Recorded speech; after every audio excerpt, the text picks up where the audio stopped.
they will. The response over the last 10 days has been a collaborative effort, and we are joined by representatives of the District Attorney's Office who will give updates as well. I'm very relieved and grateful that this incident has reached resolution. Before I turn it over to Deputy Police Commissioner Frank Venor, I just want to tell our federal partners, both in the U.S. Marshal's Office and in the FBI and everyone else in law enforcement, Pennsylvania Attorney General's Office, they always have our back. Whether it's this situation or it's stuff dealing with drugs and guns, I just want to thank them because they're making our city much safer, and I appreciate you. Thank you. Deputy Commissioner Venor.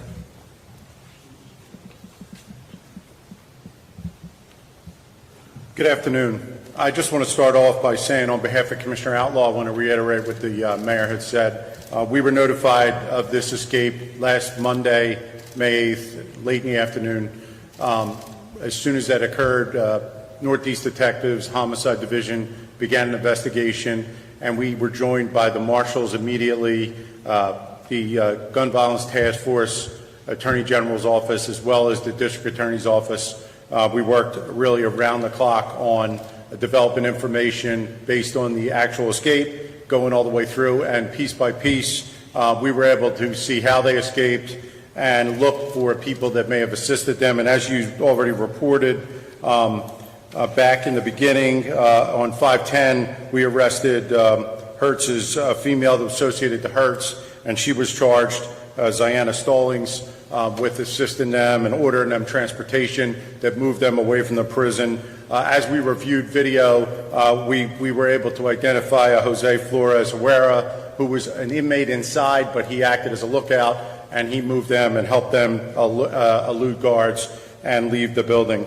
As that investigation kept going, we took Mr. Grant into custody, and then we were able to develop information about a Michael Abrams, who had also assisted Hertz in leaving the area.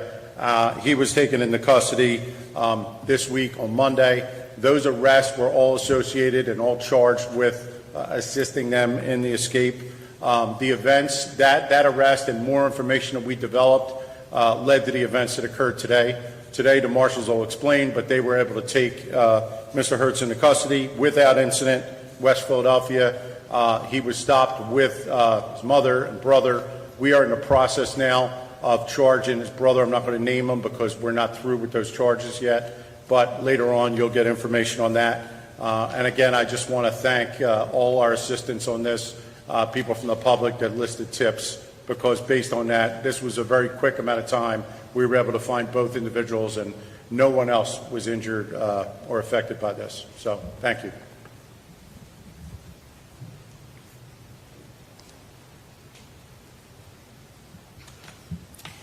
Good morning. My name is Leandra Rattacco. I'm the Chief of the Special Investigations Unit at the District Attorney's Office. I'm here with Chief of the Homicide Unit, Joanne Pescator, and we also would like to invite up the two main investigators from our unit who's been working so collaboratively with all of the agencies in Philadelphia, Jeff Palmer from the Gun Violence Task Force, Brett Sikosian from the Special Investigations Unit, and Liz Amoroso as well from the Gun Violence Task Force. As you can see, this has been a very collaborative effort between our agency and all of the other agencies in Philadelphia. For that, we are very grateful. We have been able to put this information together. It's flowed very quickly, and as people have been working basically around the clock, and we are very pleased that these escapees and their conspirators have been arrested without incident. As far as the additional investigation, it is ongoing, and as a result, there is little that I'm going to be able to share today about other steps that we are going to be taking, but I can assure the public and the press that this is going to be an ongoing concern with the District Attorney's Office and police, and we will be able to update as soon as we can.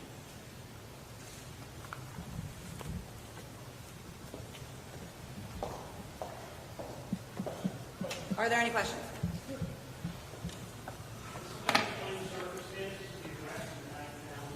I'm sorry, could you repeat that? I would have to point that to the marshals. Hey, good morning, everybody. My name is Robert Clark, Supervisory Deputy for the U.S. Marshals, Eastern District of Pennsylvania Biocrimes Fugitive Task Force. Like I stated this morning, the Marshal Service is proud to announce after 10 days, we were able to take Ameen Hurst into custody this morning in the 6100 block of Washington Avenue. The arrest comes after an aggressive night of negotiations with family members, whereas numerous deadlines were missed to turn Hurst in. So at approximately 0600 this morning at first light, we decided to take an enforcement action. That enforcement action including setting surveillance teams up on residents we believe Hurst to be presently in. At around 8:30 this morning, we identified Hurst coming out of a house on the 6100 block of Washington Avenue and enter a vehicle with two family members. At that time, a vehicle containment was conducted as the vehicle tried to pull off the block, and Hurst was identified and taken into custody without incident. We just wanted to reiterate here, over the past 10 days, we've made 2 arrests, 2 escapees, and 2 other people who were culpable in the escape. And for all 4 arrests, we're proud to announce not 1 iota of force was needed. It was, that we attribute that to the training that the Marshal Service gives, to the knowledge of our investigators, to the experience, and it's something that we take pride in, that in 10 days we were able to get 2 escapees in custody without any use of force. I said it this morning, we want to thank the media, we want to thank the public. This is a manhunt that expanded 10 days, 3 states to include Pennsylvania, Delaware, and New York. Dozens and dozens of tips that we had to triage, and hundreds of man hours. So we couldn't be happier with the result today.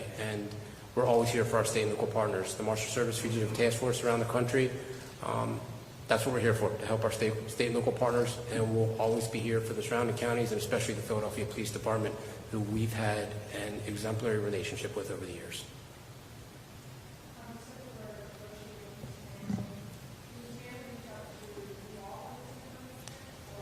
So we had interviewed the family members during the course of the investigation, and we received a phone call early yesterday evening stating they wished to surrender Mr. Hurst. One deadline had passed. There was sporadic communication. It was early morning hours.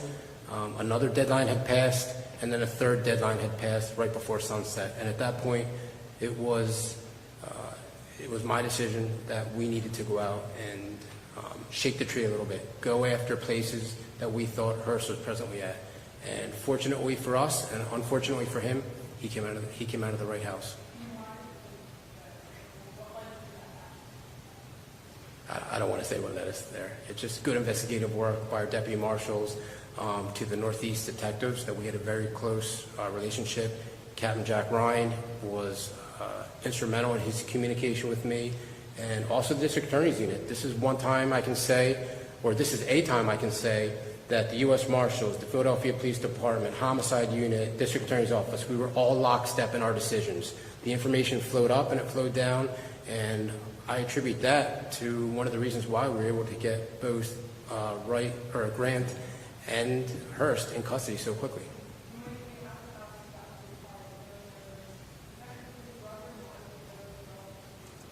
One of those family members was the brother, and I believe,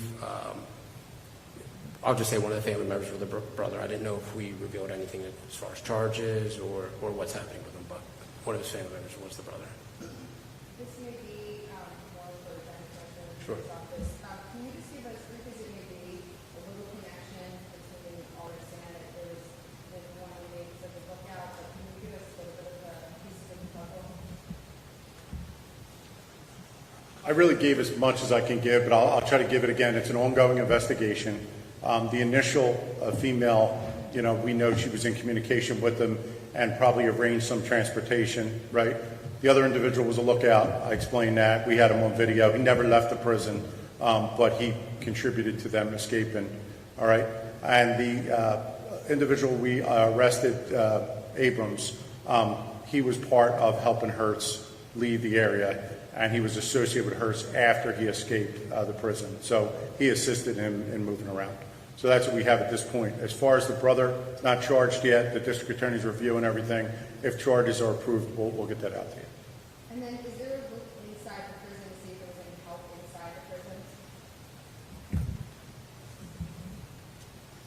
The investigation is ongoing. The answer is yes, and we're not able to give more details about that at this stage, but we hope to in the very near future. And to be clear about that, I mean prison officials. I understand. I know, I'm just making sure. Yes, thank you. Yes, the investigation is ongoing into what happened, because we need to be able to track it back. We need to be able to figure out how this kind of thing could happen with where we are today in Philadelphia, so that we can ensure that the prisons and the community are safe for the community at large and for the people who are in the prisons. We need to be able to address the whole issue. And I can say definitively that I expect this collaboration will continue, not only with PPD, but also with the mayor's office and some of the other entities that we've been in contact with. So we hope to be able to answer that question shortly.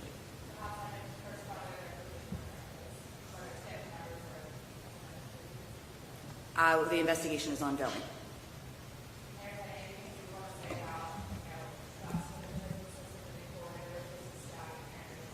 Well, I mean, we've had incidents like this, not this, but stabbing we've had before, and kind of violence in the prison. We are short-staffed. Prisons around the country are short-staffed, as police departments are, and we're trying to encourage people to go into those professions. And we do have a personnel problem as far as numbers. But I can tell you for sure that Commissioner Blanche Carney did not conduct 3 bed checks. Somebody conducted 3 bed checks that either can't count or could count and did something wrong.